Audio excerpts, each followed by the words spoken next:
नमस्ते, जय हिंद। ये है द आवारा मुसाफिर शो क्लिप्स।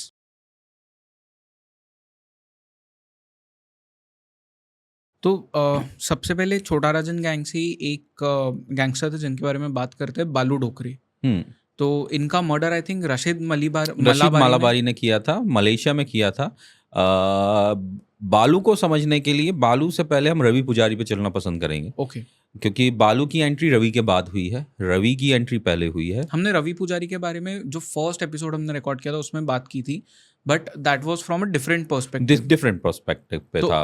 रवि पुजारी से इस एपिसोड की शुरुआत करते रवि हैं। पुजारी से, क्योंकि फिर इसके बाद सिलेवार तरीके से आगे बढ़ते चले जाएँगे, क्योंकि जी। बहुत सारी चीज़ें हैं। मैं रवि का नाम इसलिए लेना चाहता हूँ क्योंकि रवि पुजारी इस समय अरेस्ट होके आ भी चुका है। क 2021 में शायद उसको सेनेगल से अरेस्ट करके लाया गया था। मैं करेक्ट हूँ शायद सेनेगल, राइट। डेट का, क्योंकि मैं बहुत सारी डेट्स आजकल इतना सारा इस हार्ड डिस्क में भरा हुआ है कि मैं कई बार डेट्स पे कंफ्यूज हो जाता हूँ, ईयर पे कंफ्यूज हो जाता हूँ। तो सेनेगल से जो लेके आए थे वो बैंगलोर पुलिस के आईजी या डीआईजी रहे पांडे जी। अरुण कुमार शायद। अरुण कुमार पांडे जी वो लेके आए थे, और बहुत सारे लोग थे जो उस टीम के लिए वर्क कर रहे थे। तो रवि पुजारी में एक छोटा राजन ग्रुप में बहुत इम्पोर्टेंट पर्सन मैं एक समय तक मानता हूँ। उसके बाद वो जब 2000 में अलग हुआ, मतलब कि किस वजह से अलग हुआ वो पहले वाले एपिसोड में लोगों को पता है जी। कि जो बैंकॉक में अटैक हुआ था उसमें उसका इन्वॉल्वमेंट था, धोखा दिया था उसने। धोखा देने का, विश्वासघात का। तो उसके बाद से वो अलग हुआ, ये और गुरु साटम अलग हुए, और गुरु साटम और ये अलग होके कुछ समय कंबोडिया में रहे। कंबोडिया के बाद ये ट्रैवल करते हुए जो है अफ्रीका में पहुंच जाते हैं, और बहुत सारे कंट्रीज़ में, खासकर इंडोनेशिया। एक काफ़ी दिन ये इंडोनेशिया में भी रहा। लेकिन रवि पुजारी की एक आदत रही कि वो जब भी किसी को फ़ोन करता था तो ये बोलता था, इस स्टाइल में बोलता था कि मैं रवि पुजारी बोलता हूँ ऑस्ट्रेलिया से, रवि पुजारी ऑस्ट्रेलिया से। तो वो हमेशा ऑस्ट्रेलिया शब्द का इस्तेमाल किया करता था रवि पुजारी। वो इसलिए करता था कि अगर कोई उसका फ़ोन सुन रहा हो या टैप कर रहा हो, तो वो बार बार वजन देता था, मैं ऑस्ट्रेलिया में से बोल रहा हूँ। तो लोग उसको ऑस्ट्रेलिया में ढूंढे, जबकि वो थर्ड वर्ल्ड कंट्रीज़ में कहीं पे कहीं और होता था। तो एजेंसीज़ को भी ये बात मालूम होती थी। दूसरी तरफ पहले तो लैंडलाइन फ़ोन्स थे, फिर इंटरनेट का ज़माना आया, इंटरनेट पे आईपी फ़ोन्स आने लगे। जो आईपी के माध्यम से जो इंटरनेट कॉलिंग होती है, तो उसमें क्या है कि वो जो है आईपी आप हाइड कर सकते हैं। बहुत सारे तरीके हैं जिससे आप आईपी जंप भी करा लेते हैं, या फिर डब्बा कॉलिंग कर लेते हैं, जो कि डब्बा कॉलिंग मैंने आपको बताया था। तो उसमें एक लोकेशन छुप जाती है। तो ये हमेशा, जब भी इसने मुझे भी कई बार फ़ोन किया, और भी बहुत सारे जर्नलिस्ट और इन्वेस्टिगेटिव फ़िल्म मेकर्स को फ़ोन किया, एक टीआरपी के पॉइंट से, ये कुछ भी बहुत कुछ ऐसा होता था कि तो ये अपने आप को फ़ोन करके ये कहता था कि मैंने ये कराया है, कि कहीं गोलीबारी हुई हो, कोई मरा हो, तो कहता था कि ये दाऊद के ग्रुप का है इसलिए हमने मारा है, ये देशद्रोही है इसलिए हम मार रहे हैं। तो छोटा राजन के अरेस्ट होने के बाद रवि पुजारी ने अपने आप को भी पोर्ट्रे करने की कोशिश की एज अ देशभक्त, एक पेट्रियाटिक डॉन के लिए। इसके लिए अगर मैं आपको थोड़ा सा और पीछे लेके चलता हूँ, जी। मतलब 10 साल पहले या 8 साल पहले रवि पुजारी ने एक संजय निरुपम, जो कांग्रेस के लीडर हैं, उनके घर पे लैंडलाइन पे फ़ोन करके उनको धमकी दी थी कि तुम देश के खिलाफ बोल रहे हो, कश्मीर के खिलाफ बोल रहे हो, या 26/11 अटैक्स के बारे में जो नहीं, उनके स्टेटमेंट्स थे नहीं, उसके लिए। स्टेटमेंट्स, उसके स्टेटमेंट मीडिया में आते रहे। मुझे भी कई बार फ़ोन किया उसने, जो मैंने रिकॉर्डिंग्स अपने चैनल पे अपलोड भी की थी। और वो हमेशा ये कहा कि जो देश के खिलाफ बोलेगा, जो दाऊद इब्राहिम के खिलाफ, जो दाऊद इब्राहिम के साथ काम कर रहा है, उसके लिए मैं टारगेट दे रहा हूँ। तो कई बार ऐसा होता था कि आपसी गैंग वॉर में भी लोग मारे जाते हैं, जैसा मैं आपको पिछले पॉडकास्ट में बताया था। और उसमें जो 2 लोग मारे गए, उसमें उसमें से किसी एक को ये दाऊद इब्राहिम या देशद्रोही करके कहता था कि ये मेरे मेरे लड़कों ने काम किया है। तो इससे क्या है कि पब्लिक में डर भी बैठता था कि ये किसी को मार रहा है, किसी को मरवा रहा है। तो रवि पुजारी जो था वो इस तरीके का कैरेक्टर था कि कुछ भी ऐसा हो जाए तो उसमें अपना इन्वॉल्वमेंट दिखाता था, और इन्वॉल्वमेंट दिखा के उसका बेनिफिट लेना चाहता था। तो थोड़ा-सा इसके कार्यप्रणाली पे भी समझते हैं, और तो जी। शुरुआत में ये किस तरीके का इंसान था, वहाँ जाते हैं। कर्नाटका के में बॉर्न हुआ, बॉम्बे आया। बॉम्बे में ये जो है शुरुआत में चाय की टपरी पे इसने काम धंधा शुरू किया, जो पब्लिक डोमेन में ईज़िली मिल जाएगा। और इसने जो पहला क्राइम किया वो बाला ज़ाल्टे करके एक व्यक्ति था, जिसकी इसने हत्या की। उस हत्या के बाद इसकी नज़र जो है इस पे नज़र पड़ी छोटा राजन गैंग की, खासकर रोहित वर्मा की। हुँ, मैंने आपको रोहित वर्मा की स्टोरी में बताया था कि ये रोहित वर्मा का भाई बन के रिश्ता राइट। लेके जाता है मतलब कि रोहित वर्मा के होने वाली धर्मपत्नी के घर पे। हुँ, तो 94 के आसपास गैंग वॉर चालू हो चुकी थी बिटवीन छोटा राजन और दाऊद इब्राहिम, और उसमें बहुत सारे लोग एक दूसरे गैंग के मारे जा रहे थे, तो लोगों की भर्ती भी बहुत शुरू होनी थी।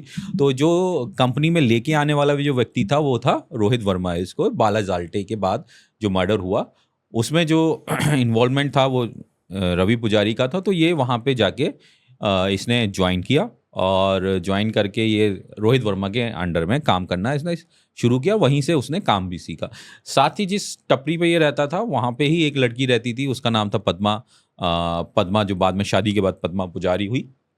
तो ये पद्मा जो है वहाँ अक्सर जो है ग्रॉसरी की शॉपिंग के लिए जाती थी। तो इन दोनों में आपस में कोई बात हुई, एक प्रेम की शुरुआत हुई, एक प्रेम का बीज बोया गया। और जबकि ये साउथ का कर्नाटका का है, तो एक ये साउथ इंडियन, और ये वो जो थी लड़की जो पंजाबी फैमिली हुँ, जो कि नॉर्थ इंडिया से थी, तो बहुत सारा कल्चरल डिफरेंस राइट, भी था। लेकिन रह दोनों मुंबई में रहे थे। तो इनका जब आपस में प्रेम होता है तो प्रेम होने की वजह से इन्होंने सोचा शादी की जाए, जिसके लिए दोनों की फैमिलीज जो हैं अगेंस्ट में थी। मैं खैर रवि की कोई फैमिली इस तरफ खास थी नहीं, वो अकेला ही था। लेकिन जो पद्मा की थी उसकी फैमिली उसके अगेंस्ट में थी कि तुम्हें प्रेम विवाह नहीं करना है। तो प्रेम विवाह इन्होंने जो है, इससे पहले मैं आपको बताऊं कि पद्मा के घर में और भी लड़कियां थीं, इसकी बहनें और उसका भाई भी था। उसमें से एक बहन ने, पद्मा की एक बहन ने एक इंटर रिलीजियस विवाह भी किया था, एक दूसरी धर्म के व्यक्ति से विवाह किया था। तो जो शायद इसकी बड़ी बहन थी पद्मा की। तो पद्मा को भी लगा कि जब कोई मेरी इंटर रिलीजियस विवाह हो सकता है मेरी बहन का, तो मेरा इंटर कास्ट भी हो सकता है। वहीं हुँ, दूसरी ओर उस समय एक ऐसा माहौल शुरू हो चुका था अर्ली 90s में कि भाई वाला, और 80s में से ज़्यादा 90s में ये भाई वाला कल्चर ज़्यादा है। 88 89 के बाद से जो भाई कल्चर शुरू हुआ है, उससे पहले कोई खास भाई कल्चर नहीं था। कि ये अगर आप पुराने पत्रकारों से पूछे तो वो इस पे और अच्छे से बता राइट, सकते हैं। कि जहाँ तक मेरा स्मरण है, जहाँ तक मेरी मेमोरी में है, जहाँ तक मैंने देखा है अपने चाइल्डहुड में, तो इतना बड़ा भाई कल्चर नहीं था। लेकिन 90s में एक भाई कल्चर जो शुरू हुआ, उसका भी इफ़ेक्ट जो है पद्मा पे पड़ा। कि जो रवि है वो भले ही चाय की टपरी पे काम कर रहा हो या एक नॉर्मल ज़िंदगी जी रहा हो, और फिर उसके बाद उसने इसको जॉइन किया छोटा राजन को, तो जो वो एक भाई कल्चर था, जो एक रिस्पेक्ट भाई लोगों को दी जा रही थी, वो उससे भी बड़ी प्रभावित थी। हुँ, तो वहाँ पे पद्मा और रवि पुजारी का विवाह हुआ। इन्होंने घर से भाग के शादी की। पद्मा ने अपने परिवार के अगेंस्ट जाके घर से भाग के शादी की, और अंधेरी में ही एक जगह पे इन्होंने किराए पे फ्लैट लेके, किराए पे मकान लेके, खोली लेके, जो भी इंसान की भाषा होती है उसके हिसाब से मैं कह रहा हूँ कि वो खोली कह लो, घर कह लो, फ्लैट कह लो, वहाँ पे रह के इन्होंने अपना परिवार बढ़ाना शुरू किया। करेक्ट, इसी बीच में बहुत सारी चीज़ें होती हैं, और पद्मा के एक बेटी पैदा होती है, और यहाँ पे रोहित वर्मा जो है 95 में नेपाल पहुँच जाता है। तो उसके बाद रवि पुजारी भी नेपाल पहुँच जाता है। अब आगे बढ़ते हैं, तो जब ये इसकी एक लव स्टोरी का एंगल था कि शुरू से हुँ, ही एक इंटरेस्टिंग करेक्टर है मुंबई अंडरवर्ल्ड में। कि इसकी लव लाइफ भी है, इसकी भाई लाइफ भी है, इसका बोल बच्चन भी है। बोल बच्चन से आप समझ सकते हैं कि बड़ी बातें कहना, कि हमेशा फ़ोन करके हुँ, लोगों को धमकाना, उनसे बड़ी-बड़ी बातें करना। तो ये एक डिफरेंट कैरेक्टर का एक बहुत बड़ा इंटरेस्टिंग चीज़ है। फिर जब ये बैंकॉक में अटैक होता है, उसके बाद अलग होता है, और अलग होने के बाद ये जो अपना सबसे पहला बेस बनाता है, वो इंडोनेशिया बनाता है कंबोडिया के बाद। और वहाँ से ये अफ्रीका चला जाता है। कुछ कुछ लोग कहते हैं कुछ समय साउथ अफ्रीका था, लेकिन ये वेस्ट अफ्रीका के पे चला जाता है। ओके, वेस्ट अफ्रीका जाने के लिए ये श्रीलंकन पासपोर्ट इस्तेमाल करता है। श्रीलंकन पासपोर्ट के पीछे रीज़न भी सिंपल सा था कि ईज़ी टू मैनेज। और जो सिलोन पासपोर्ट होते थे, एक श्रीलंकन से पहले एक सिलोन पासपोर्ट होता था जो शायद 2000 तक वैलिड भी रहा था। तो उस पासपोर्ट पे ये वेस्ट अफ्रीका के कुछ देश में रहा। और श्रीलंका का पासपोर्ट लेने के पीछे कारण भी ये था कि जो वेस्ट अफ्रीकन कंट्रीज़ हैं, उस पे जो है श्रीलंका की एम्बेसी नहीं है। तो जब एम्बेसी नहीं है तो इतना रीचेक होता नहीं है, वो सीधे एंट्री हो जाती है। और श्रीलंका का जो पासपोर्ट बनवाया था वो शायद राकेश नाम के एक व्यक्ति ने बनाया था, जो बैंगलोर का ही है, जो वहाँ के एक और लोग हैं, अभी मैं उनका नाम नहीं लूँगा, वो अलग से पॉडकास्ट करेंगे। और उस व्यक्ति की जो उस डॉन है उसकी डेथ भी हो चुकी है 2 साल पहले, जो बैंगलोर का डॉन रहा। तो उसकी हेल्प से एक पासपोर्ट बनवाया गया जो श्रीलंका का था। उस श्रीलंकन के पासपोर्ट पे ये वेस्टर्न अफ्रीकन कंट्रीज़ में ट्रैवल किया, और वहाँ पे बुकीना फासो या सॉरी आइवरी कोस्ट में इसकी एक गर्लफ्रेंड वहाँ अफ्रीकन रही। उसको उसने घर भी लेके दिया, बिज़नेस भी सेटअप करके दिया, और इसने अपना वहाँ पे रेस्टोरेंट्स का बिज़नेस इस्टेब्लिश किया, बुटीक का कुछ कहते हैं बुटीक का इस्टेब्लिश किया। वहीं इसकी वाइफ जो इसके साथ नेपाल में थी कुछ समय, क्योंकि नेपाल में इसकी रवि की एक बेटी का जन्म हुआ, नेपाली, और एक का इंडिया में हुआ था। तो इन्हें भी जो है वहाँ जाने की ज़रूरत थी कि अपने पद्मा को अपने हस्बैंड के पास।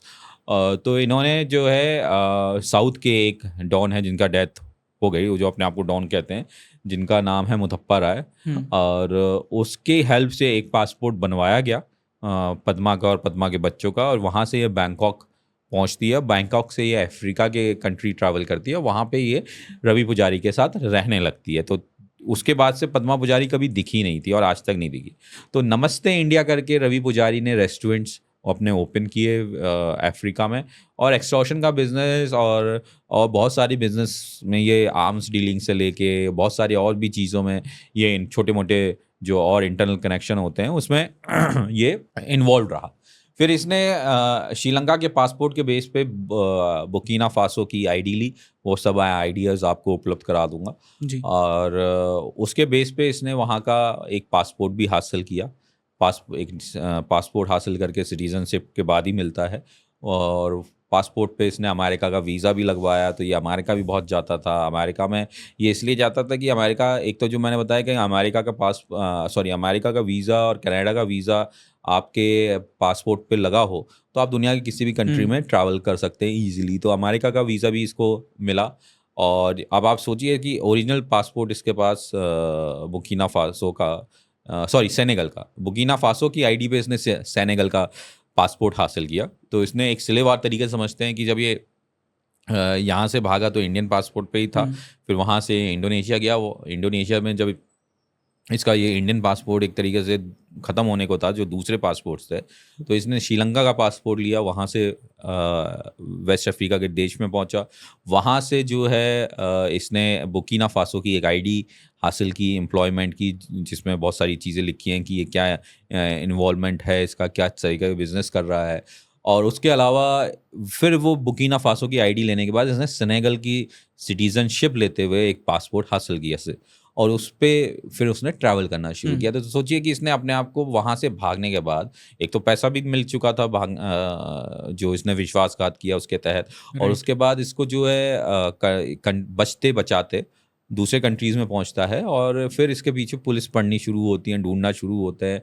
दूसरी तरफ ये अपने आप को बहुत सोशल वर्कर अपने आप को दिखाता था दूसरे कंट्रीज़ में, सेनेगल में, और बहुत सारे क्रिकेट मैचेस में, खासकर क्रिकेट मैचेस में ये जो है अपने आप को मतलब वहाँ पे एज अ चीफ गेस्ट जाता था और स्पॉन्सर करता था। तो बहुत सारे कल्चरल इवेंट्स ये करता था। खासकर एक वीडियो था जो मेरे पास शायद पहले उपलब्ध था, या कहीं मेरे पास अभी भी हार्ड डिस्क में होगा, जो मैंने पब्लिश नहीं किया था, वो मैंने अपनी डॉक्यूमेंट्री के लिए रखा था। उसमें जो इसका सेनेगल का या बुकीना फासो का या माली का, इन कोई कंट्रीज़ में से एक इसका एक रेस्टोरेंट था, उसमें से नमस्ते इंडिया नाम से, उसमें जो है ये गरबा नाइट करा रहा था।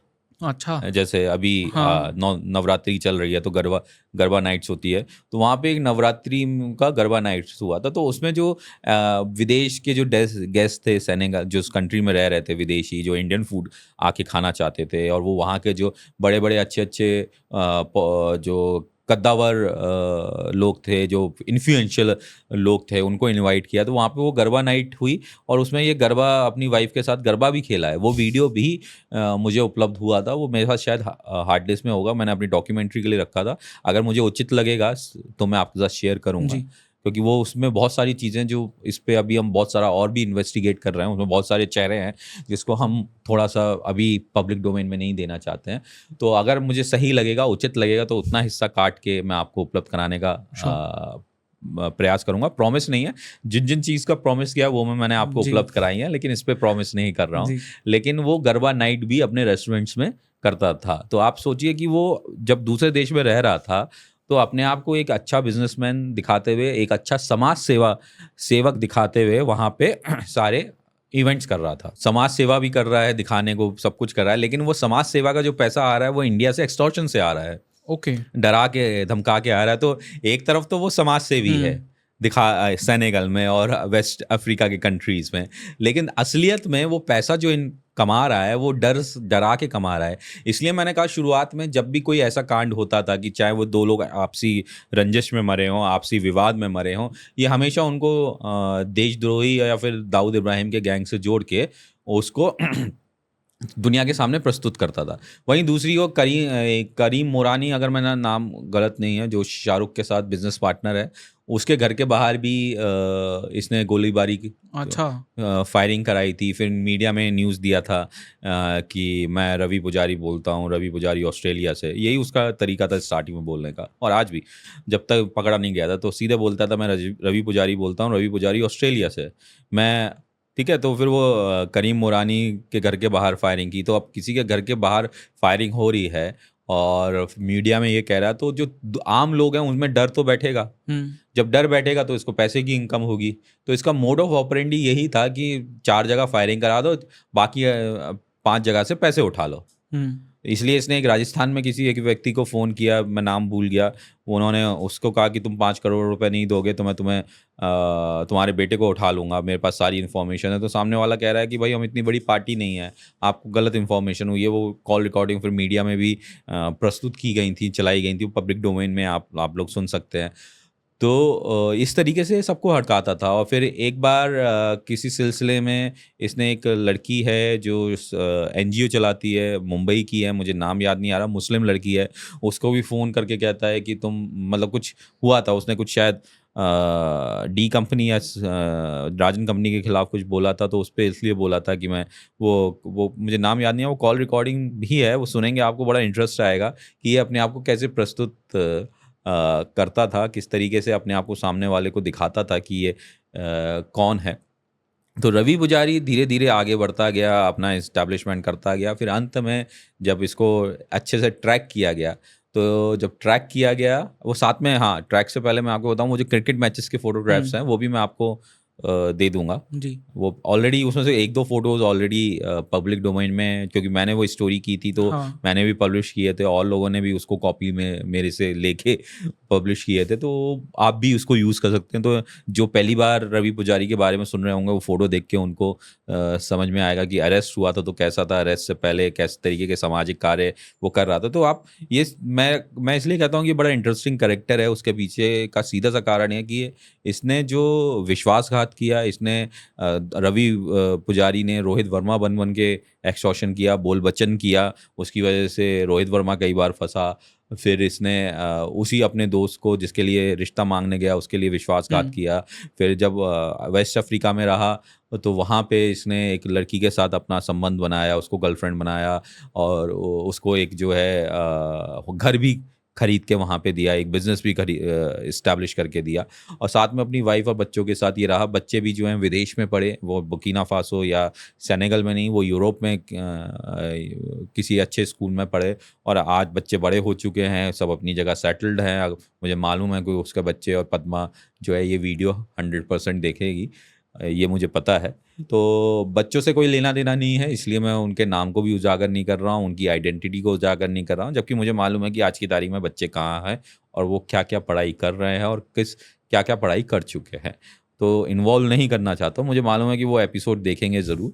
वहीं तो जब बाद में इसको पकड़ के लाया गया, तो आप सोचिए, समाज सेवा तो ये सेनेगल में कर रहा था। श्रीलंका के पासपोर्ट पे इसने बुर्किना फासो की आईडी लेके सेनेगल के ओरिजिनल पासपोर्ट पे आया, और जो जो पैसा यहाँ से डरा के कमा रहा था, जो बोल हुँ, बचन करके ये कर रहा था, कि और लोगों को बताता था कि मैंने उसके घर गोली चलवाई है, मैंने उसके घर के गोली चलवाई है, अगर तुम नहीं दोगे तो मैं तुम्हें गोली से मतलब मैं तुम्हें भी मार सकता हूँ। इसने एक फ़ोन कॉल रिकॉर्डिंग है, शायद वो है, शायद पब्लिक डोमेन में अवेलेबल है, जिसमें उसने ये बात बोली थी रवि पुजारी ने कि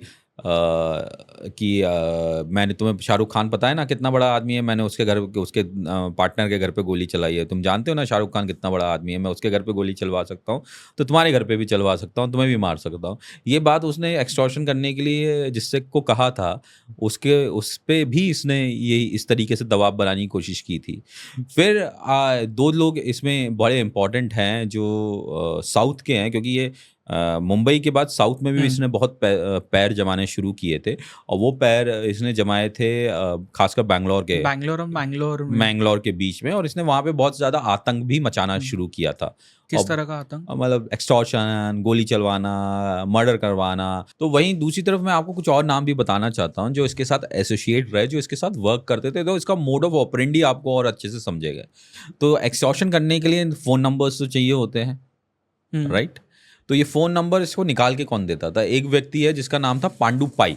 मैं आपको ये बता रहा था कि ये जो है साउथ में भी अपने खासकर बैंगलोर और इस तरफ वाला जो एरिया था उसमें अपने पैर पर सार रहा था, तो वहाँ पे भी नाक में दम किया, क्योंकि जब भी आप आम जनता को परेशान करोगे तो पुलिस भी उसको पसंद नहीं करती है। गैंग वॉर एक अलग चीज़ है, क्राइम में आप कुछ ऐसा कर रहे हैं जिसकी परमिशन सरकार नहीं देती है, वो स्मगलिंग हो गया, बहुत सारे बिजनेसेस हैं जो जिसकी परमिशन नहीं मिलती है लेकिन आप क्राइम करते हैं तो उसको पुलिस पकड़ती है। लेकिन जब आप आम आदमी को परेशान करना शुरू करते हैं, जिसमें एक्सटॉर्शन हो गया, धमकी हो गई, आम आदमी को परेशान करके उसको मर्डर करके डरा के एक आम आदमी का मर्डर किया, 4 से आपने एक्सटॉर्शन लिया, तो पुलिस भी उसको पसंद नहीं करती। इस वजह से पुलिस भी इसके ऊपर दबाव बनाना शुरू किया। तो मैं बात कर रहा हूँ पांडु पाए की। हुँ। पांडु पाए का जो काम था वो रवि पुजारी को नंबर निकाल के देने का था। अच्छा, सिर्फ़ नंबर्स निकाल के सिर्फ़ देने नंबर का। निकाल के देने का। वो रवि पुजारी को नंबर देता था कि रवि पुजारी ने उस पांडु पाई को बोला कि मुझे एक नंबर चाहिए, मतलब इस आदमी का नंबर चाहिए, चाहे वो लैंडलाइन नंबर हो और मोबाइल नंबर हो, कोई भी है, उसका काम जो था वो पांडु पाई करता था। पांडु भाई आज मतलब अरेस्टेड है, क्या है? पांडु पाई के 2009 में मर्डर किया गया विजय शेट्टी के द्वारा। ओके। विजय शेट्टी, क्योंकि विजय शेट्टी भी बहुत स्ट्रॉन्ग अपने आप को स्टैब्लिश काफ़ी कर हुँ। चुका था साउथ में, तो वो एक गैंग वॉर के बीच का एक हिस्सा हो रहा था। तो और बहुत सारे और रीज़न थे, क्योंकि एक बाउंटी भी थी रवि पुजारी पे, और विजय शेट्टी रवि पुजारी के पीछे उसे पकड़ने के लिए भी लगा हुआ था। तो बहुत सारे इंटरनल स्टोरीज हैं जो हुँ। पब्लिक डोमेन में नहीं है, जो मैं आपको बता रहा हूँ। फिर एक और नाम है जो जो पैसा हवाला का इकट्ठा होता है, उसको मतलब सॉरी, जो पैसा एक्सटॉर्शन से इकट्ठा होता है, वो रवि पुजारी तक पहुंचाना भी ज़रूरी होता है। राइट। वो पहुंचाओगे कैसे? हुँ। उसके लिए एक लड़का था जिसका नाम था प्रशांत पुच्चू। प्रशांत पुच्चू। पुच्चू ओके। प्रशांत पुच्चू को जो है उसका काम सिंपल होता था, पैसा इकट्ठा होता था, उसको टुकड़ों में कर करके हवाला के ज़रिए दुबई भिजवाया जाता था, दुबई और कंट्रीज़ में भिजवाया जाता था। जैसे फॉर एग्ज़ाम्पल 1 करोड़ रुपए इकट्ठा हुँ। हुआ, तो वो 1 करोड़ रुपए इकट्ठा नहीं पहुँचा गया, 25 लाख या 30 लाख करके 3-4 उसके खंड बनाए गए। कोई एक दुबई भेजा, एक कहीं और भेजा, वहाँ से वो रवि पुजारी के पास पहुँचता था, और ये काम करता था प्रशांत पुच्चू।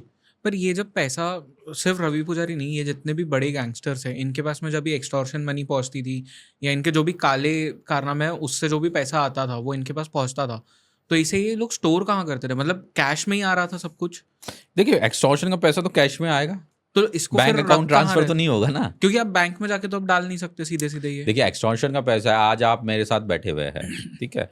और मैं आप मुझे डर के कोई कैश दे रहे हैं, तो आप कैश दे रहे हैं, उसको आप बैंक, वो तो एक वो मनी है जो आप उसको कहीं ट्रैक भी नहीं कर सकते हैं। तो लेकिन फिर ये जो गैंगस्टर्स होते हैं, ये उसे कहाँ स्टोर करते हैं? ये देखिए, जब हवाला से इनके पास पैसा पहुँचा, ये इनके पास वो पैसा पहुँचा उस कंट्री में जहाँ चाहिए, वहाँ पे इनके अपने बिज़नेस इंटरेस्ट हैं। अब रेस्टोरेंट है, एक हुँ। एग्ज़ाम्पल दे रहा हूँ, रेस्टोरेंट एक ऐसी ऐसी जगह है जहाँ पे आपका 80% बिज़नेस आज की तारीख में भी, मैं अगर सेफ साइड कह रहा हूँ, हो सका है तो 90% भी हो सकता है, कैश का बिज़नेस है। हुँ।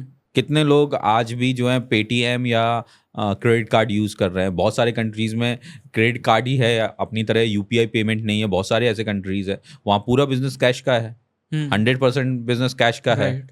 तो वो रेस्टोरेंट में तो आपका रेस्टोरेंट में गेस्ट आया नहीं है, लेकिन आपने धड़ल्ले से बिल तो काट रहे हो। करेक्ट, हाँ। उस कंट्री को टैक्स तो मिल रहा है तो कि ब्लैक का मनी वहाँ वो वाइट ब्लैक हो का गया। वाइट हो गया। यही चीज़ सलून में है। सलून में अगर आप नाई के यहाँ बैठे हैं, नाई आपको कोई कैश की रिसीट तो नहीं दे रहा है।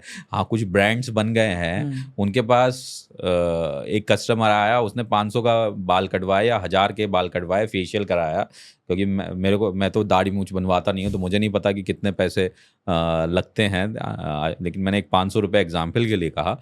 अब वो गैस चला गया, लेकिन आपने उसके नाम पे एक 15,000 रुपये का बिल काट दिया, सरकार को आपने टैक्स दे दिया, और आपके पास जो 14,000 रुपये जो ब्लैक के थे वो वाइट हो गए। राइट। तो इनके जो बिजनेस इंटरेस्ट जो मेनली रहे वो ऐसे बिजनेस इंटरेस्ट रहे जिसमें आप ब्लैक का वाइट कर सकते हैं। जैसे बैंकॉक में मैंने बताया, छोटा राजन और रोहित वर्मा ने मिलकर एक ज्वेलरी शॉप डाली थी। अब ज्वेलरी शॉप में आप कमाई कितनी करोगे? ब्लैक का वाइट तो उसमें भी कर रहे थे, और उसमें एक किस्सा ये है कि ये लोग सस्ती ज्वेलरी दुबई से मंगवाते थे, बैंकॉक। मतलब उसमें 80% जो ज्वेलरी होती थी 100% में से, उसमें से 20% लोकल बैंकॉक में खरीदी गई ज्वेलरी होती थी, और बाकी 80% स्मगल करके मंगाई जाती थी। तो क्राइम में ये फ्रंट को भी यूज़ करते हैं और इलीगल एक्टिविटीज़ के लिए उसमें ही इलीगल इन्वेस्टमेंट करते हैं। तो इसके जो रेस्टोरेंट्स वगैरह रहे उसमें इसने बहुत सारा इन्वेस्टमेंट किया, घर में इन्वेस्ट किया, इसके कई सारे फ्लैट रहे। तो प्रशांत पुच्चू जो था इसका एक बहुत बड़ा इम्पॉर्टेंट करेक्टर था। और उसके बाद एक और व्यक्ति का नाम है सुनील शेट्टी। सुनील शेट्टी, वो पिक्चरों वाला सुनील शेट्टी की बात नहीं कर रहा हूँ, जो हीरो, जो हिंदी फिल्म का एक्टर है, एक सुनील शेट्टी है, जो दुबई में रहता था, और उसका काम इतना होता था कि जो पैसा आ रहा होता था वो पैसा जो है दुबई से रवि पुजारी के पास पहुंचाया जाता था। 2011 के बाद आसपास जो है सुनील शेट्टी को पकड़ के भी मुंबई लाया गया। अब वो केसेस से अलग है, अब क्या है वो है, अभी बॉम्बे में ही रह रहा है, लेकिन क्या कर रहा है ये नहीं मालूम, लेकिन वो क्राइम से काफ़ी कुछ हट चुका है। तो सुनील शेट्टी का काम ये होता था, सुनील शेट्टी का काम ये होता था, वो भी साउथ का ही था, जहाँ शेट्टी आ गया, पुजारी आ गए, ये सब साउथ के हो गए, ये टुलू स्पीकिंग लैंग्वेज वाले हो गए। तो शेट्टी जो था, सुनील शेट्टी जो था, वो इसके लिए दुबई में बैठ के सारे काम करता था, और उसका दूसरा काम होता था सिम लेना, लोकल सिम दुबई की। वो सिम के नंबर्स और ये सिम को कोरियर करा करता था वहाँ पे जहाँ पे किसी को ज़रूरत होती थी, जो इनके ग्रुप के नंबर होते थे, या वो नंबर को इस्तेमाल करके एक्सटॉर्शन करने के लिए, या जिससे वो ट्रैक नहीं हो। दुबई के वो टूरिस्ट सिम नकली तरीके से निकाल लिए, या आसपास के दूसरे कंट्रीज से इन्होंने सिम मंगवा लिए, फिलीपींस से मंगवा लिया, थाईलैंड से मंगवा लिया, वो दुबई पहुँच गया। दुबई से इन्होंने वो नंबर दे के वहाँ पर एक्टिवेट करके वो नंबर दिया, तो आदमी तो वो दुबई से वो नंबर जा रहा है, लेकिन वो नंबर दिख रहा है फिलीपींस का, फिलीपींस में वो एक्टिव नहीं है, व्हाट्सएप कॉल के माध्यम से या किसी भी माध्यम से आप कर रहे हैं। तो जो रवि पुजारी का था ये मोड ऑफ ऑपरेंडी था। राइट। सुनील शेट्टी को 2011 में पकड़ के लाया गया। वहीं रवि पुजारी के साथ एक और शुरू में, बाद में मुंबई माफिया का एक बंदा गया जिसका नाम है सुरेश पुजारी।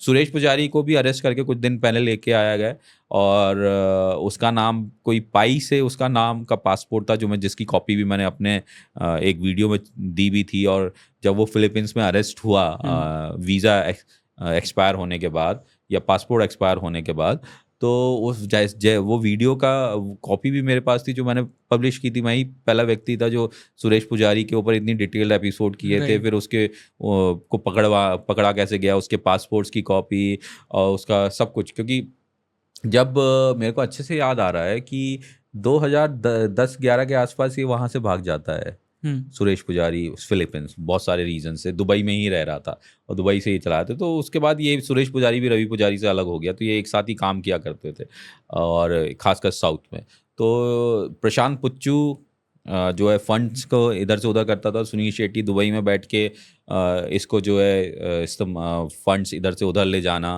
मतलब दुबई से आगे भेजना, प्लस जो लड़के आते थे, जो लड़कों को पैसा दिया जाना होता था, वो सुनील शेट्टी के माध्यम से दिया जाता था। जैसे कोई कहीं गोली चली है तो उसके लिए 2 लाख रुपए हैं, तो सुनील शेट्टी जो है उसको भेजा करता था। तो ये काम सुनील शेट्टी का था। प्रशांत पुच्चू का पैसा इकट्ठा होके वो पहुंचाने का था इंडिया से।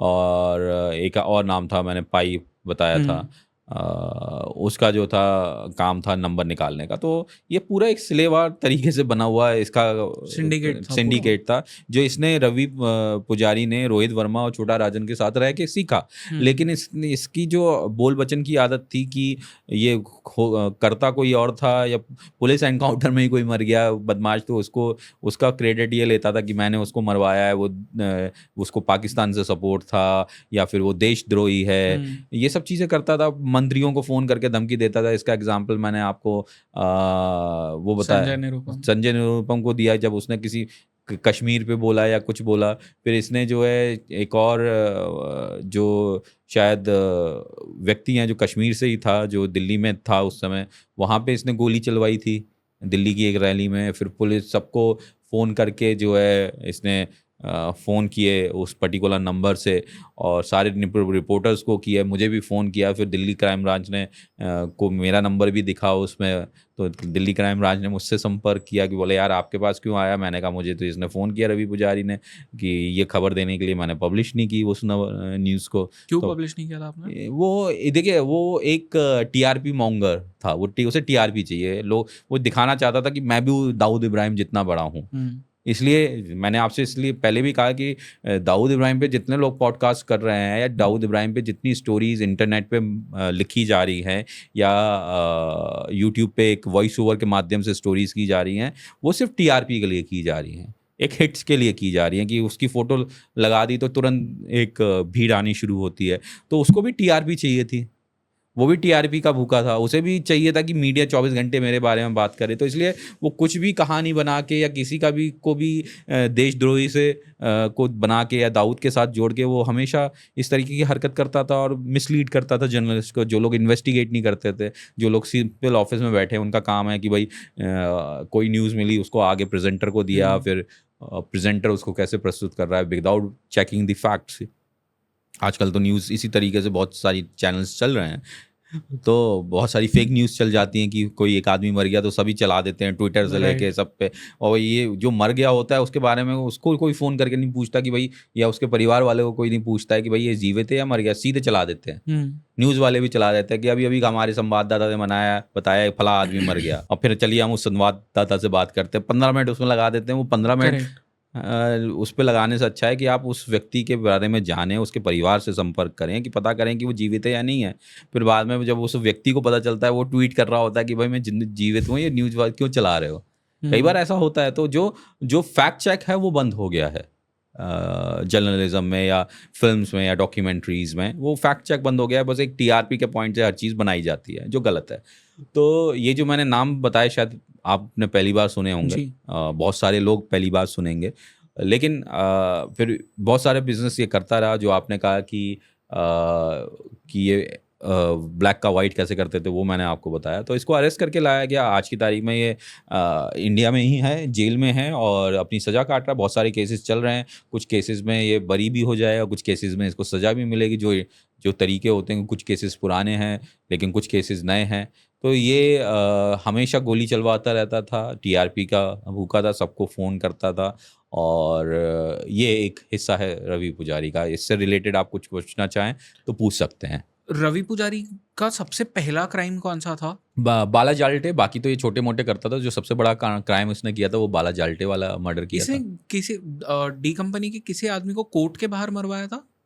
यार बहुत सारे ऐसे केसेस होंगे जो मुझे भी नहीं पता होंगे, छोटे होंगे बड़े होंगे, लेकिन पहला पता है जो एक मेन था। उससे पहले इसने और भी चीज़ें छोटी मोटी की, कि किसी को धमकाया, किसी को मारा, किसी को पीटा, जो जनरली होता है एक क्राइम की दुनिया में। तो वो किया। तो अब डी कंपनी को किस में मरवाया, मरवाया नहीं मराया, वो अपनी मौत मरा।